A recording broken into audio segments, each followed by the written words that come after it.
नमस्कार दर्शकवृन्द फेरि पनि उपस्थित भइसकेका छौँ रिच ड्याड पोर ड्याड यो बुकको लिसनिङ एन्ड लर्निङ प्रोग्रामको 9औं एपिसोड लिएर here we are present again नमस्ते hello and again we are going to start the ninth episode of Rich Dad Poor Dad listening and learning the book. Okay, here we are going to start now.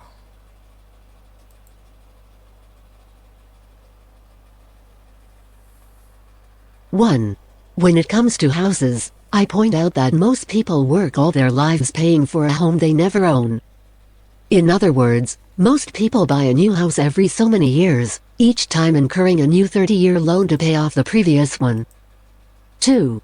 Even though people receive a tax deduction for interest on mortgage payments, they pay for all their other expenses with after-tax dollars, even after they pay off their mortgage. 3. Property taxes. My wife's parents were shocked when the property taxes on their home went to $1,000 a month. This was after they had retired, so the increase put a strain on their retirement budget, and they felt forced to move.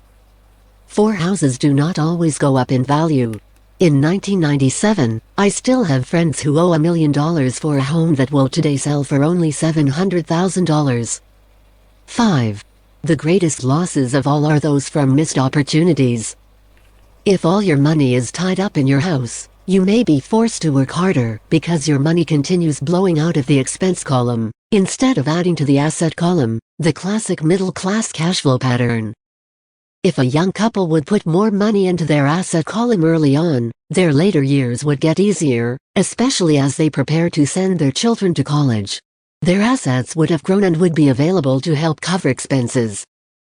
All too often, a house only serves as a vehicle for incurring a home equity loan to pay for mounting expenses. In summary, the end result in making a decision to own a house that is too expensive in lieu of starting an investment portfolio early on impacts an individual in at least the following 3 ways. 1. Loss of time, during which other assets could have grown in value. 2. Loss of additional capital, which could have been invested instead of paying for maintenance expenses related directly to the home. 3. Loss of education. Too often, people count their house, savings and retirement plans never become what the investment world calls a sophisticated investor. And the best investments are usually first sold to sophisticated investors, who then turn around and sell them to the people playing it safe. I am not saying don't buy a house. I am saying, understand the difference between an asset and a liability. When I want a bigger house, I first buy assets that will generate the cash flow to pay for the house. My educated dad's personal financial statement best demonstrates the life of someone in the rat race. His expenses seem to always keep up with his income, never allowing him to invest in assets. As a result, his liabilities, such as his mortgage and credit card debts, are larger than his assets. The following picture is worth 1,000 words. Educated dad's financial statement. Income equals expense. Asset less than liability. My rich dad's personal financial statement, on the other hand, reflects the results of a life dedicated to investing and minimizing liabilities. Rich dad's financial statement. Income greater than expense. Asset greater than liability. A review of my rich dad's financial statement is why the rich get richer. The asset column generates more than enough income to cover expenses, with the balance reinvested into the asset column. The asset column continues to grow and, therefore, the income it produces grows with it. The result being, the rich get richer. Why the rich get richer? Income greater than assets greater than more income expenses are low, liabilities are low. The middle class finds itself in a constant state of financial struggle. Their primary income is through wages, and as their wages increase, so do their taxes. Their expenses tend to increase in equal increments as their wages increase. Hence the phrase the rat race. They treat their home as their primary asset, instead of investing in income-producing assets. Why the middle class struggle? Income goes up, expenses go up. Assets do not increase, liabilities do increase. This pattern of treating your home as an investment and the philosophy that a pay raise means you can buy a larger home or spend more is the foundation of today's debt-ridden society. This process of increased spending throws families into greater debt and into more financial uncertainty, even though they may be advancing in their jobs and receiving pay raises on a regular basis. This is high-risk living caused by weak financial education. The massive loss of jobs in the 1990s, the downsizing of businesses has brought to light how shaky the middle class really is financially. Suddenly, company pension plans are being replaced by 401k plans. Social Security is obviously in trouble and cannot be looked at as a source for retirement. Panic has set in for the middle class. The good thing today is that many of these people have recognized these issues and have begun buying mutual funds. This increase in investing is largely responsible for the huge rally we have seen in the stock market. Today, there are more and more mutual funds being created to answer the demand by the middle class. Mutual funds are popular because they represent safety. Average mutual fund buyers are too busy working to pay taxes and mortgages, save for their children's college and pay off credit cards. They do not have time to study to learn how to invest, so they rely on the expertise of the manager of a mutual fund. Also, because the mutual fund includes many different types of investments, they feel their money is safer because too is diversified. This group of educated middle class subscribes to the diversify dogma put out by mutual fund brokers and financial planners. Play it safe. Avoid risk. The real tragedy is that the lack of early financial education is what creates the risk faced by average middle-class people. The reason they have to play it safe is because their financial positions are tenuous at best. Their balance sheets are not balanced. They are loaded with liabilities, with no real assets that generate income. Typically, their only source of income is their paycheck. Their livelihood becomes entirely dependent on their employer.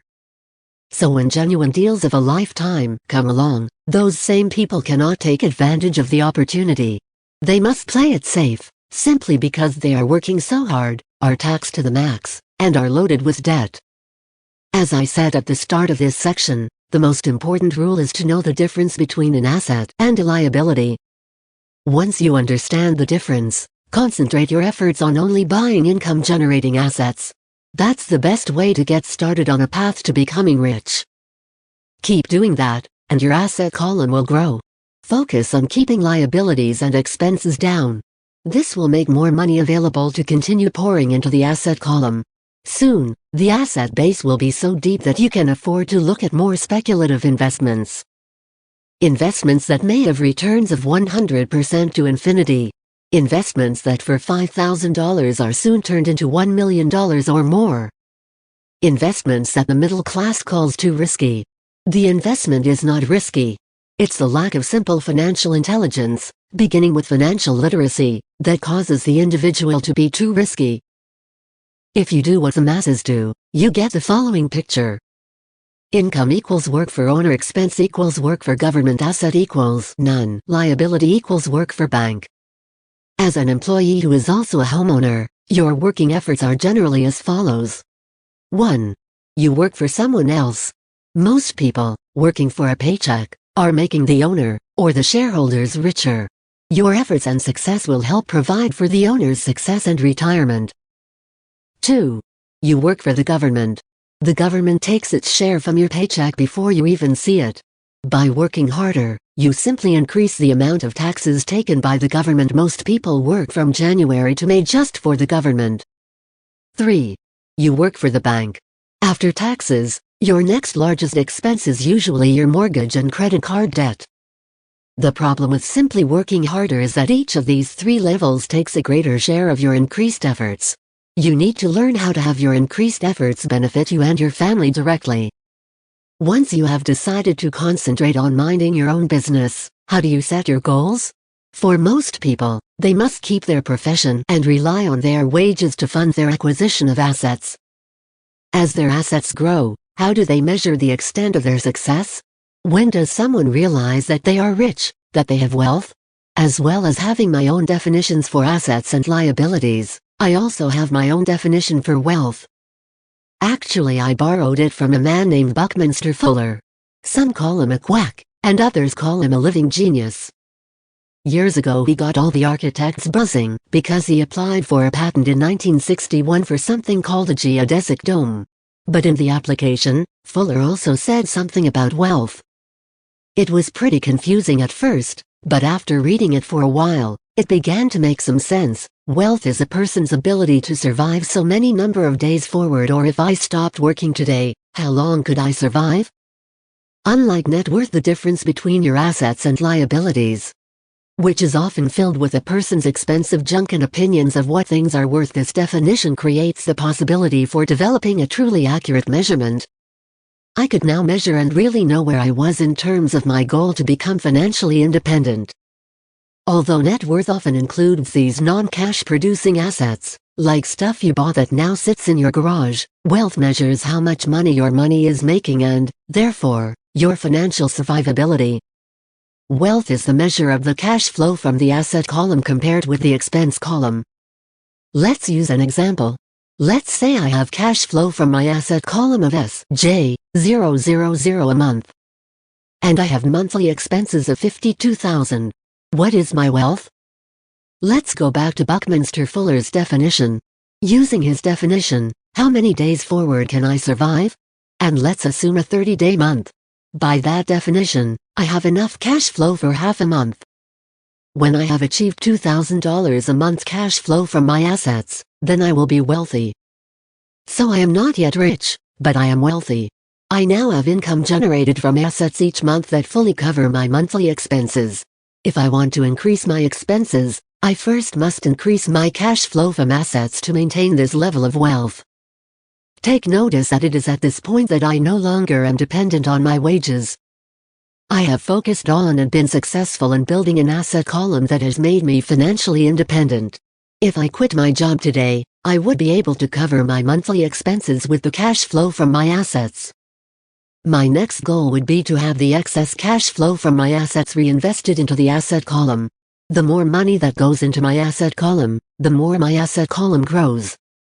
The more my assets grow, the more my cash flow grows. And as long as I keep my expenses less than the cash flow from these assets, I will grow richer, with more and more income from sources other than my physical labor. As this reinvestment process continues, I am well on my way to being rich. The actual definition of rich is in the eye of the beholder. You can never be too rich. Just remember this simple observation: the rich buy assets. The poor only have expenses. The middle class buys liabilities they think are assets. So how do I start minding my own business? What is the answer? Listen to the founder of McDonald's. Chapter 4. Lesson 3, Mind Your Own Business. In 1974, Ray Kroc, the founder of McDonald's, was asked to speak to the MBA class at the University of Texas in Austin. A dear friend of mine, Keith Cunningham, was a student in that MBA class. After a powerful and inspiring talk, the class adjourned and the students asked Ray if he would join them at their favorite hangout to have a few beers. Ray graciously accepted. "What business am I in?" Ray asked, once the group had all their beers in hand. Everyone laughed, said Keith. Most of the students thought Ray was just fooling around. No one answered, so Ray asked the question again. "What business do you think I'm in?" The students laughed again, and finally one brave soul yelled out, "Ray, who in the world does not know that you're in the hamburger business?" Ray chuckled. "That is what I thought you would say." He paused and then quickly said, "Ladies and gentlemen, I'm not in the hamburger business. My business is real estate." Keith said that Ray spent a good amount of time explaining his viewpoint. In their business plan, Ray knew that the primary business focus was to sell hamburger franchises, but what he never lost sight of was the location of each franchise. He knew that the real estate and its location was the most significant factor in the success of each franchise.